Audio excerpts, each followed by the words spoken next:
What's going on, everybody? So this cutscene is about the only Hollywood magic you're going to see in this particular video as we put on the new Killshot Fusion. So let me show you what I got going on under the hood. And we're going to get into this a little bit. The goal here is to show you guys this stuff is really easy to put on. We're going to install it, run it through the wizard, do the whole thing. Probably going to update the handheld. I got some decent firmware somewhere in my pocket. So with that, we're going to bolt it on. Now, we already have the distributor in here. We have already mounted the coil because this is, we took the Killshot 2 off of this after we went to a few really nice car shows. We got the fuel system already sorted out. So if you're like doing this kind of upgrade, this Killshot Fusion is going to be dynamite and really easy to install. We do have an O2 sensor in the pipe. This thing's got some minor issues with it, but I mean, it's hot rod stuff, right? Got a little wiring thing we got to fix up, and that's kind of like a later issue, but this thing does work. I'll show you how easy it is to install. But as promised, I'm going to start a timer. We got it on another little separate camera over here, so I'm going to hit the go button on that, and you guys, the people, are going to see exactly how long it really takes me to throw one of these things on, push it outside, and get it started for you. So, and I'll probably throw out some really nice facts about this along the way. So let me hit the timer. We'll bolt this thing on. Look, there's even a rag stuffed in the intake already. I'm prime for this. Boop. And so it begins. All right. Under the hood, and don't mind, yes, we do have fender covers coming, so try not to be too critical over me. Look, I got one right there, a little microfiber. We got a good gasket. We do have an adapter flange because this is a spread bore and the linkage doesn't clear this because it's like a really low profile intake. But let's go ahead and get this thing drug over here. You know how wiring goes, it catches on everything. So, let's see here. And that's already in. We'll go ahead and get everything kind of moved around here to this side. All right. This is, this ain't bad. We're just we got it on there. You got to fight these things a little bit. There we go. There we go. Get that started.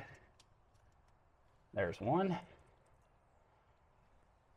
Yeah, I know I'm using my intake as a parts tray, but I didn't have the little magnetic one with me today. It's okay. That didn't go in the intake. Let's see.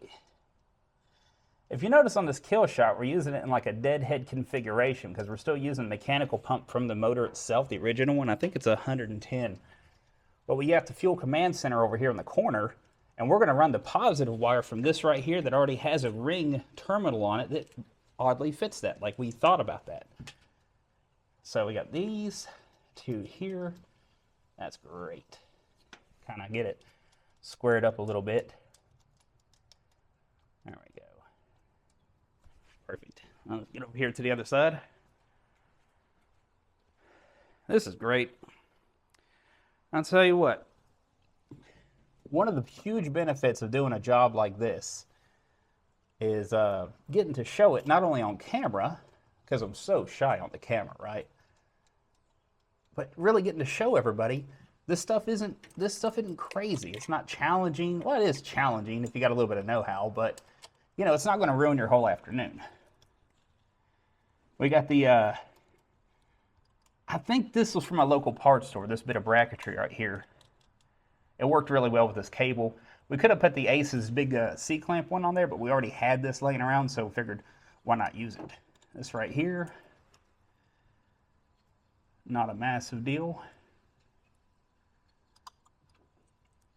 I like the lock washer on the back side. Oh, there it is. Like that. This linkage is great because it's more kind of a universal vibe as it goes. Let's see here what we got. Yeah, 11 millimeter fits this just nicely. All right, get the geometry about correct. There's that. We got a 1/2 inch for these. Yes.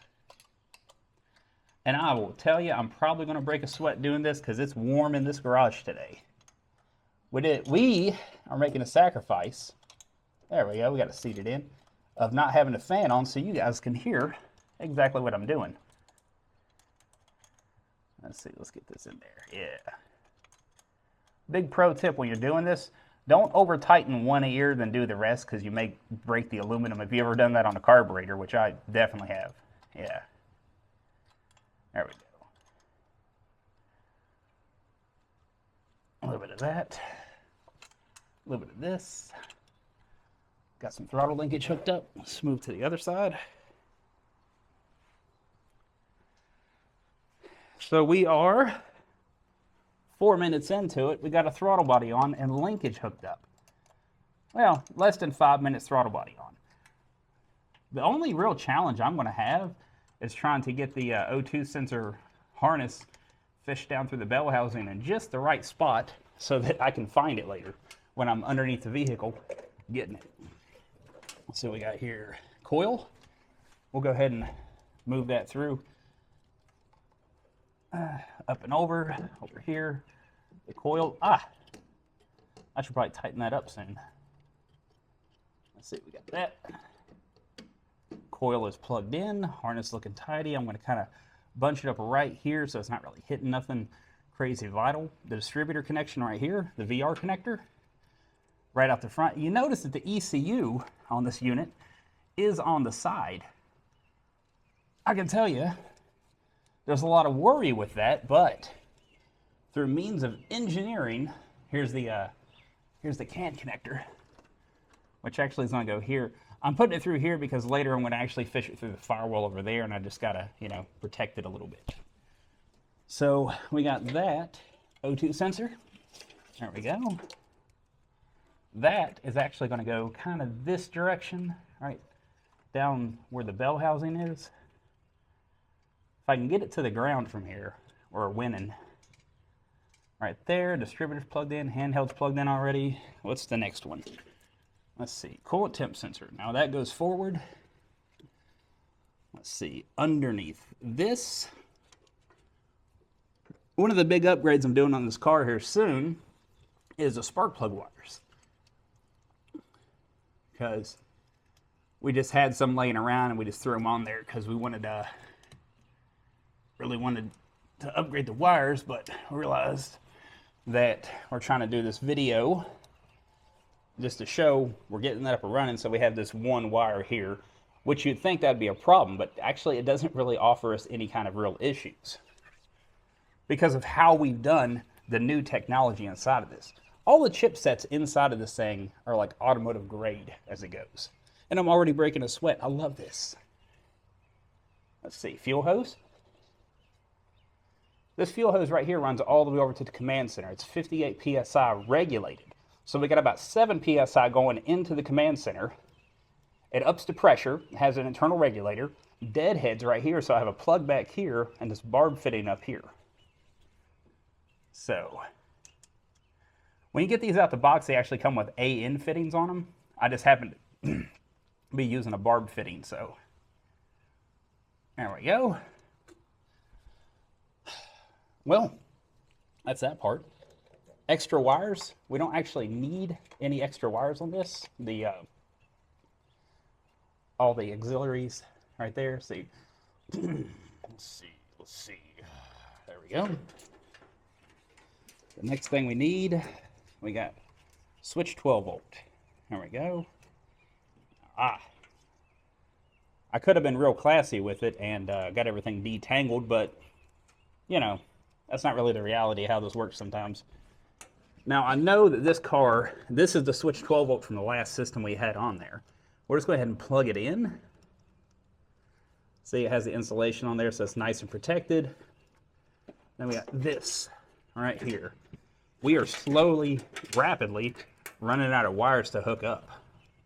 This goes off to the battery, so that goes over here, which will put it on the terminals in a few. So we got all this extra wire right here for the switch 12 volt. I didn't want to shorten it up because we may put it on a different project here later. So this is just going to be the install where after we start it and get it running, I'll probably put some zip ties on there to protect it. Then we got the fuel pump right here.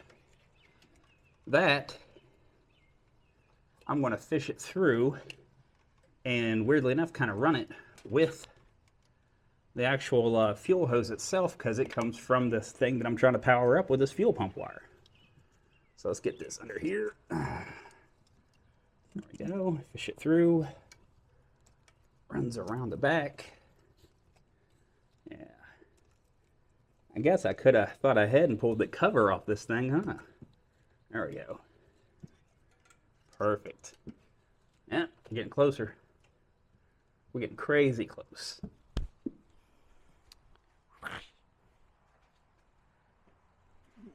Let's see here. So on this side, don't mind the sweat. I'm actually working here. Sweat equity. That's what it takes to build a car. Cash and sweat equity. So if you guys are building one of these, you already got the fuel system. You already have a distributor set up, a really nice ignition setup. Yeah, that just ain't going to fit through where I'm trying to put it. Protect these things. Hey, there we go. See? Way better.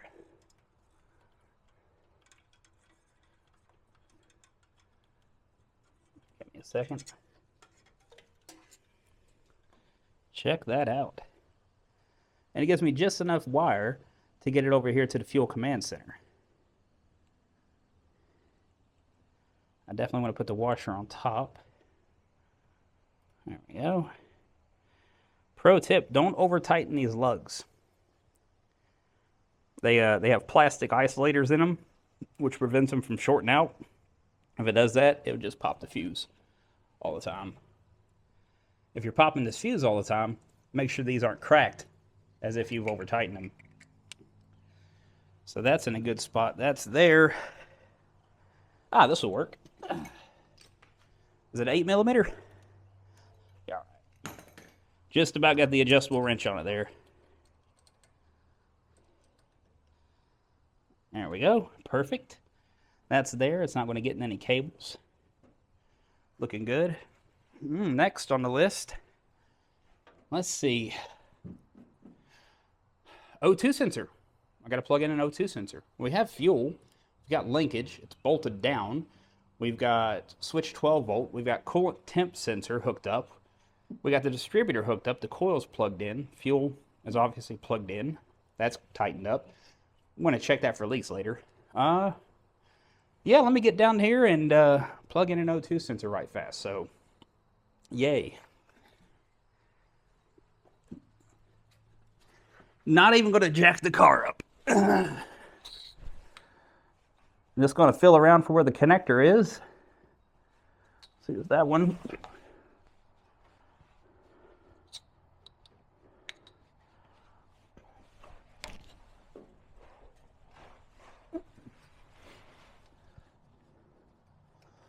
Okay, there it is.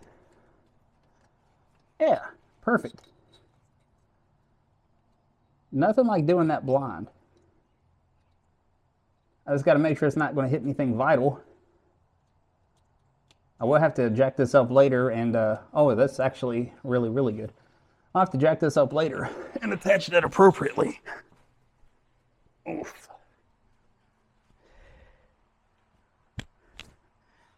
Great. So, I got to hook up the battery. Then, we're going to update some software on it. We're 12 minutes into this, by the way. You can tell by the sweat. I've gotten a little bit dirty. It's my good shirt, too. So, we'll see how it goes. Well, I know how it'll go. It'll go fine. This stuff's really, really easy. The biggest thing I see is people overthinking the installs. Like going way, way out of range for, you know, what should be going on. I'm hooking these positive and negative leads directly up to this battery here because this actually protects the ECU from bad transient voltage. Oh no, I forgot my fender cover, didn't I? It's okay. I'll forgive me now, but will they forgive me in the comments?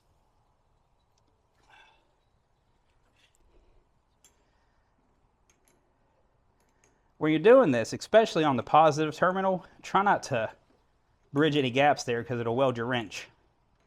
Now these are very inexpensive wrenches, so I'm not too worried, but I also don't have the positive hooked up yet. Also, you could chip the paint, which ain't no good.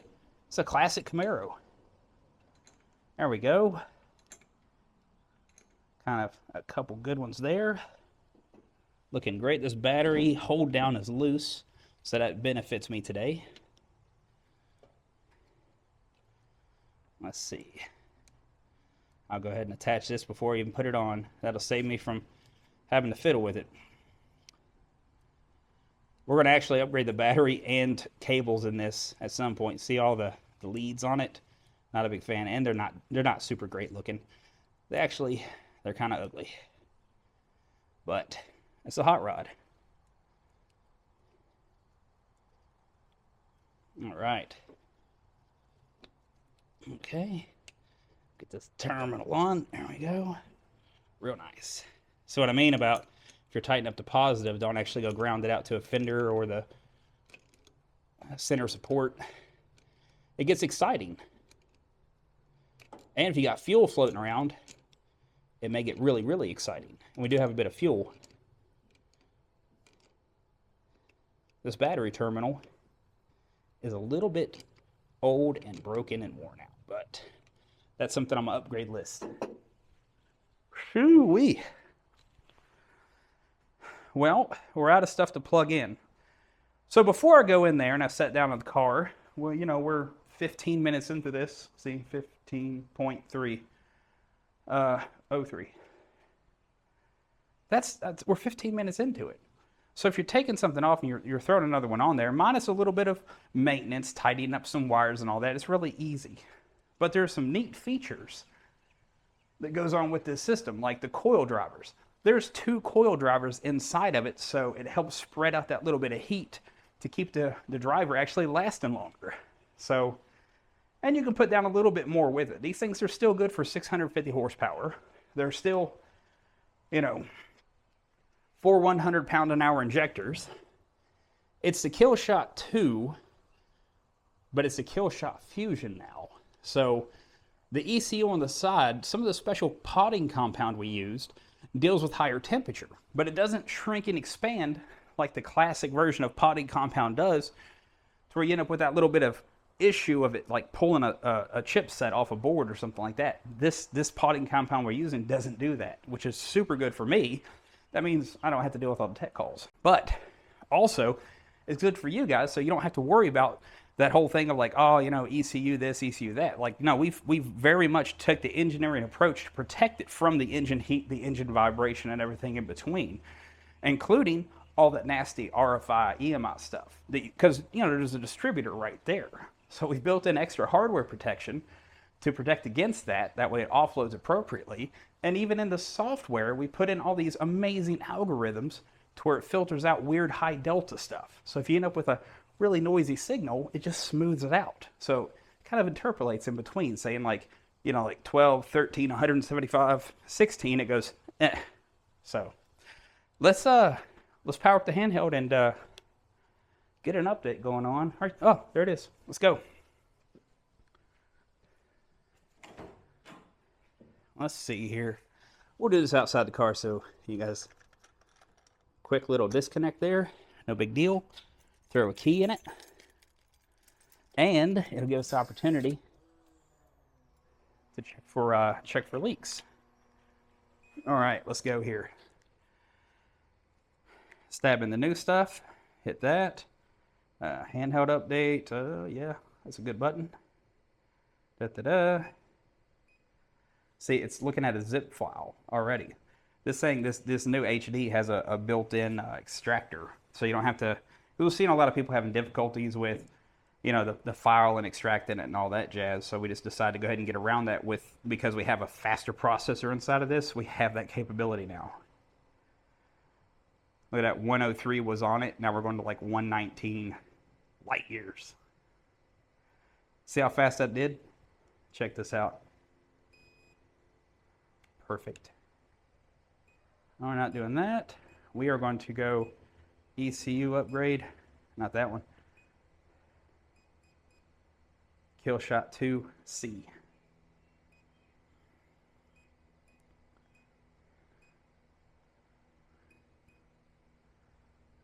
Yeah. Nope. Start. I've broke a sweat here. I ain't kidding. We're still less than 20 minutes into this whole gig. We're updating this. We're going to run the wizard. We're going to do a few things. We're going to push this thing outside and start it up. I ain't even going to stop the timer, none of that jazz. It's going to sit over there and run. But we don't want to set off the smoke detector in here. It takes a while to turn the thing off because it's a whole thing. Oh, very nice. Very nice.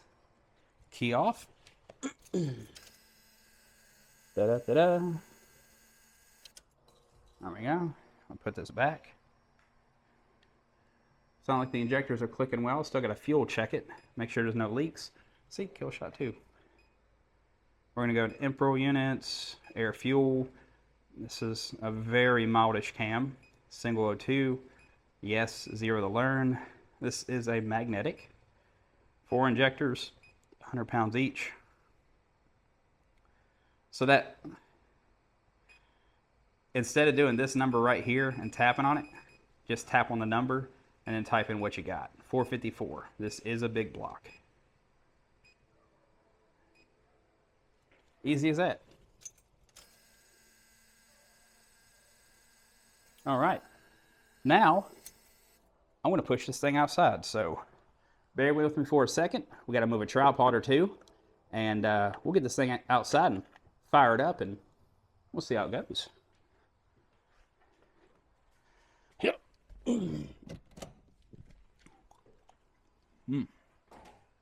Stay.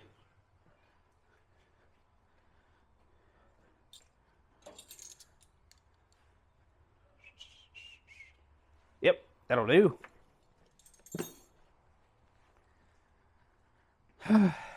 We're looking good. It's a classic car hood shake right there. Nah, man. All right. I'm close some doors. Let's go ahead and pop the hood again. How many minutes are we at? 21. We're at 21 minutes. Oh, yeah.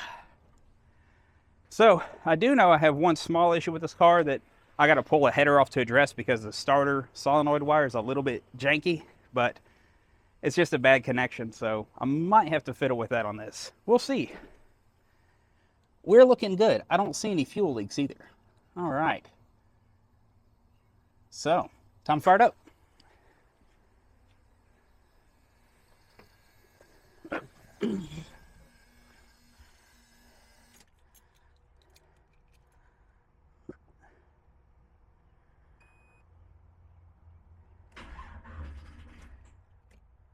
Oh.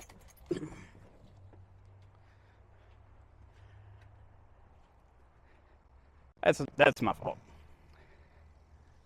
One of these battery terminals I did ain't quite good enough yet.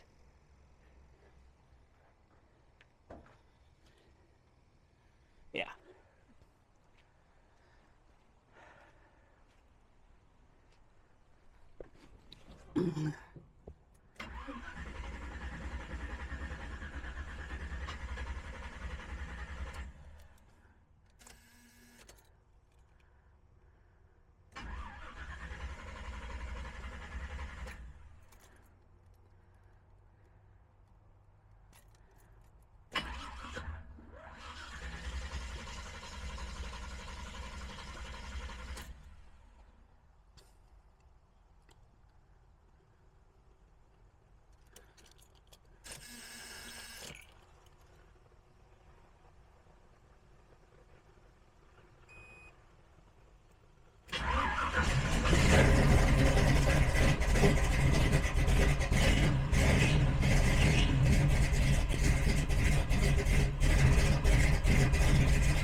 All right. Well, it looks like I didn't have enough fuel up to the throttle body yet. Oh, yeah.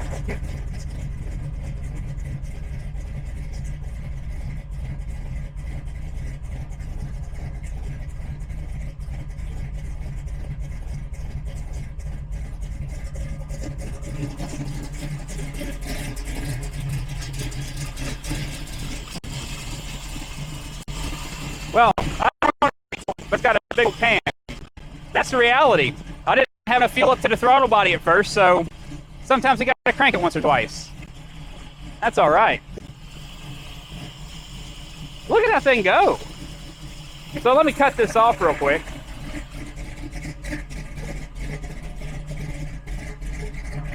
Let me do you a favor. I like it. I like it. All right. There we go. That's reality. Loose battery connection. I got to sort that out. I didn't have enough fuel up to the throttle body yet. You know, I could have primed it a few more times, I guess, but yeah. Fires right up, and it does have a big meaty cam in there, so it does run like that. And it's really cool at a traffic light when you're heading to a car show and that thing's just sitting there beating the pavement around you. Everybody has a look. So that's how quick and easy it is to install that. Hey, you want to open that door for me real quick? I'm going to go look at the timer. I can't wait to see what it took to upload the firmware, run the wizard, do all that, and actually get it out here thumping and bumping in the parking lot. So let's see what we got here. No, that's it. I got to fix a battery terminal, one connection to the starter, and we can go drive this thing. But the cool thing is we've done the engineering. We've put the effort in to actually see this through, because some people wanted it on the side of the throttle body, some people did not want it on the side of the throttle body, but we're doing it for you, the people. We're 25 minutes into, we're at this point from starting, bolting it on, pushing it outside, fiddling with the terminal, fiddling with the fuel and all that stuff. There's no other adjustments done. You guys got to see it, even the good stuff, the bad stuff, all the in-between stuff, the reality of what it takes to do this kind of thing. But we're less than 30 minutes.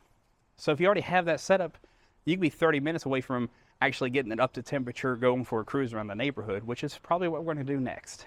So the technology we built into it, the chipsets we're using, automotive grade stuff, the better body compound, the actual airflow characteristics of the throttle body, the ease of install is amazing with this stuff. And there's no Hollywood magic going on here. We just threw the thing on and started it up. I even got sweat in my eye at this point, but that's okay. It's a good day for it. So hopefully you enjoyed my video. We're going to probably be releasing all kinds of interesting, amazing tech specs about this particular system because it gets me excited. And hopefully it gets you excited too. You guys asked for it. We're putting forth that effort to make sure it's coming to you. So we'll see you around.